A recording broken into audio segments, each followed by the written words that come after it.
আমি আমার জীবনে যদি কোনো বড় সড়ো পাপ করে থাকি, হ্যাঁ মানে সবচেয়ে বড় সড়ো পাপ সেটা হইতেছে বরিশাল্লা মাদার চোদ লগে মিশা। হ্যাঁ এগো মতো মাদার চোদ আর কোথাও নাই, আমার মনে হয় দুনিয়ার কোথাও নাই। ঠিক আছে, মানে ভাই ওগোর ভিতরে এত প্যাস, হ্যাঁ মানে যত কুটনামি, যত বান্দারামি, যত গিবতখোর, যত সুগলখোর, ঠিক আছে ওগোর ভিতরে পাইবেন। ওরা মানুষের ভালো দেখতে পারে না, ঠিক আছে কিভাবে মানুষটা টাইম না নিচে নামাইবো, মানে এরকম প্রচেষ্টা নিয়ে সবসময় থাকে।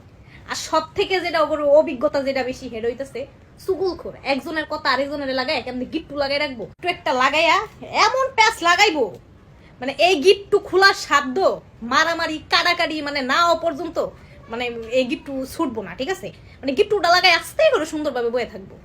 মাঝে মধ্যে মনটা চাই কি যে এই বরিশাইলা করে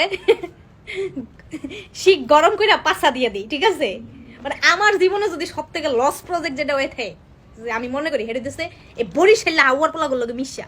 আমার বিবেক বরিশাল, কিন্তু বোন বিশ্বাস কর তোর এই কথাগুলো আমার কলিজায় লাগছে, কারণ তোর এই কথাগুলোর সাথে মিল আছে। মানুষ অভাব নাই এরকম, বরিশালের আসলে এরকম। যদিও তুই যে গালিয়া দিছো মাদার চোদ যাই কইছে এগুলো ঠিক হয় নাই, কিন্তু তুই যে কথাগুলো কইছো মাঝখানে, কথাগুলো খুব ভালো লাগছে। ওরা আসলে এরকম, তবে গালি দিতে নাই। সব দেশের মানুষই, সব জেলার মানুষ একটু আছে ভালো মন্দ মিলিয়া, গালি দিতে নাই। তবে তোর কথাগুলোর সাথে মিল আছে। আর কথাগুলা যা বলছো, আমার পিছনে কিছু মানুষ আছে ঠিক এরকম, মানুষের ভালো মানুষ চোখে দেখতে পায় না, তা আবার বরিশাল জেলার মানুষ, এটা বাস্তব। কেউ উপরে উঠলে আর কেমনে টাইনা নামাইবে চিন্তায় থাকে সবসময়। ধন্যবাদ তোর, আমি তো আর তোর মতো এরকম কইতে পারবো না। কইতে যদি আর চিন্তা ভালোভাবে কইতে পারবো, কিন্তু মুখের ভাষাটা এরকম করতে পারবো না, তাইলে আরো সমস্যা।